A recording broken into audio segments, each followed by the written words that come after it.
What's up, people? It's your boy Levelhead back with another video. Before we get into the content of this video, I want you guys to go check out the latest Live and Level Gamers podcast with my boy Keith Norris and K-Bomb20.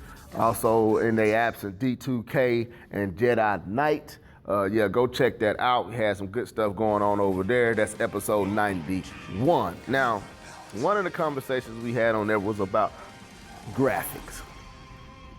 Really good conversation, dialogue between me, Keith, and K-Bomb20.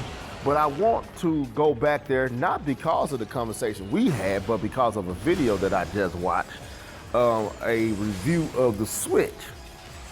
And wasn't a bad review, pretty good review, but I noticed a trend that I've noticed across a lot of reviews that are coming from, I would say, non-Nintendo type gamers, people who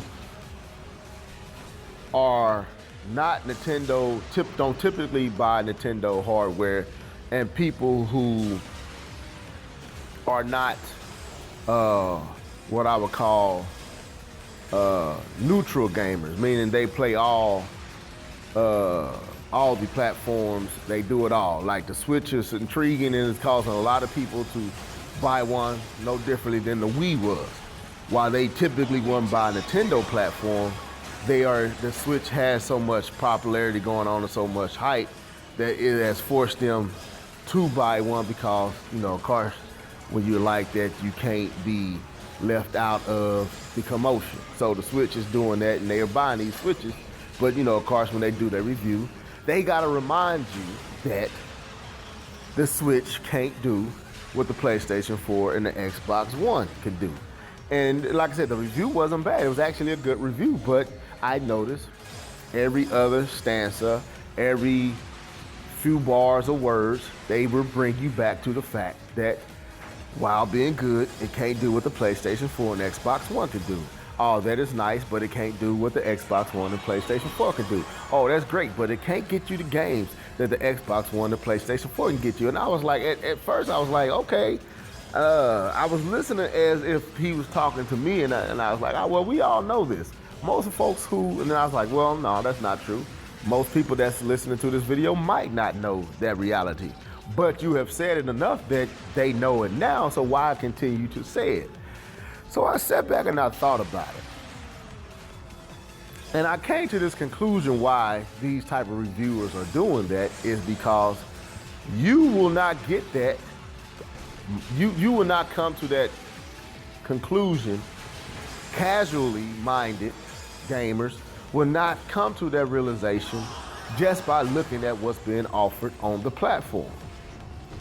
Because they're not checking out what game is 1080p and 60 frames per second versus what's 900p and 30 frames, what's 720p and 6. They don't care about that. All they care about is, do I like what I see and do I want to play it? So when you see a game like Fast RMX, or you see a game like Breath of the Wild, and it appeals to your eyes and you want to play that, your ideal of it not being comparable to the PlayStation 4 or the Xbox One doesn't really matter to you. Because the only thing matters to you is you like what you see and you want to play it. So they have to remind you that it can't get you what their preferred consoles can, because you will not come to that realization from a casual-minded perspective otherwise. So they try to condition you to think like they think. And that's the problem.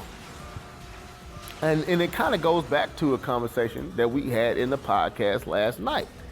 Because unless you know all the bells and whistles, unless you follow this stuff as closely as maybe me, and I don't follow it as close as a lot. I would say I follow it more closer than most, but I don't follow it as close as many other people that call themselves hardcore or core gamers. I'm probably on the lower end of that spectrum.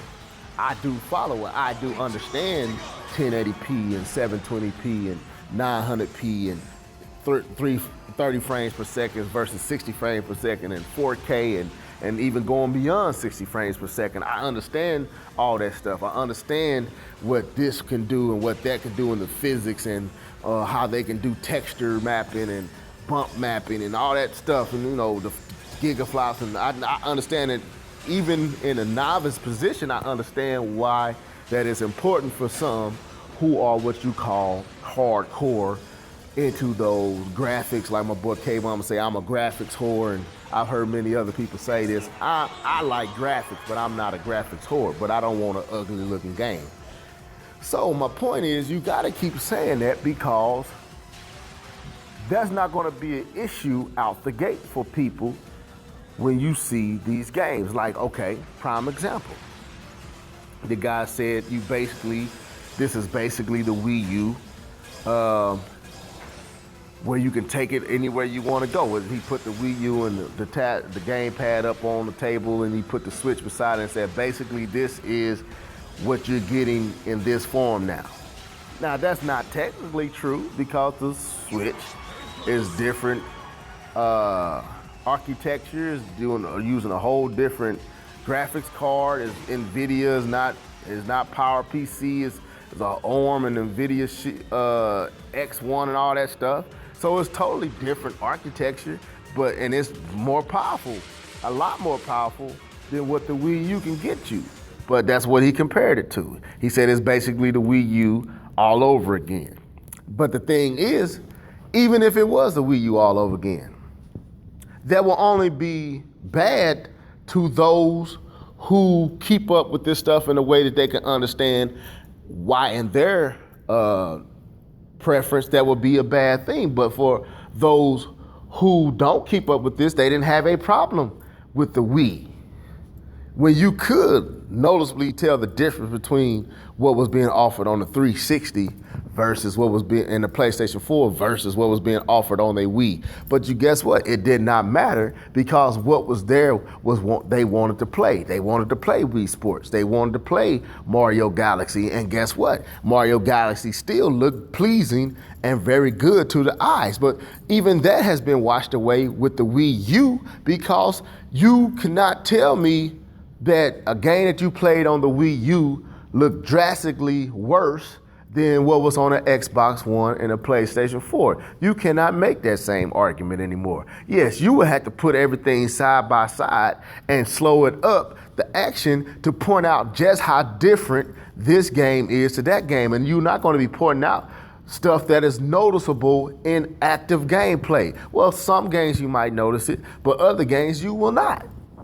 As the natural speed of the game goes on, you're not going to be paying attention to how this foot steps in the water compared to how that water moves when you step in it in that system. You're not going to pay attention to that, because you got bullets flying at your head and you trying to take out who's trying to take you out, and you enjoying the action. You're not worrying about how the wall looked at that moment, or how the light glossed off the skin at that moment. You were playing the game, and it's comparable. It's not noticeable until Digital Foundry take the PlayStation 4 and the Xbox One and the Wii U and look them all together, and then they point out, oh, look at how this scene you only have a couple of strands of grass, and oh, this scene has a full bush.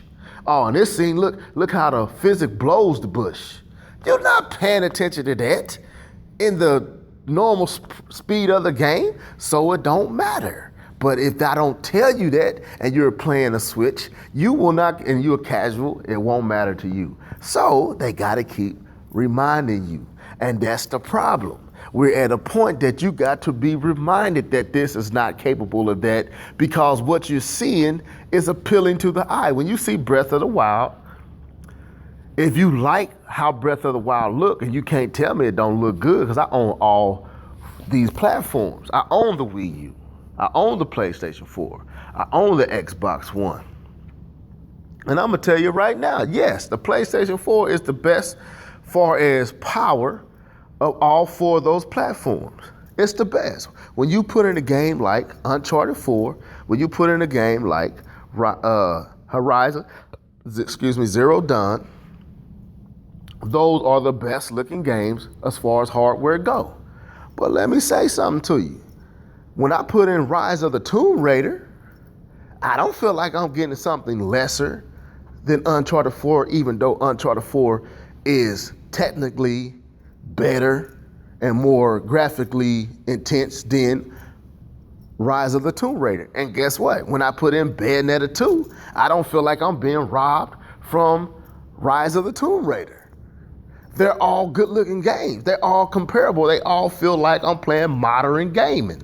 Well, the Switch is in a part of that equation now. And unless you show me side by side, or you slow the game down, or you take a steal and you break down all the differences, I'm not going to care. And that's me, and I'm more core. But the casual is not going to care because what they see is appealing. They like Mario Kart 8 Deluxe. It looks good on the Wii U, and it looks even better on the Switch.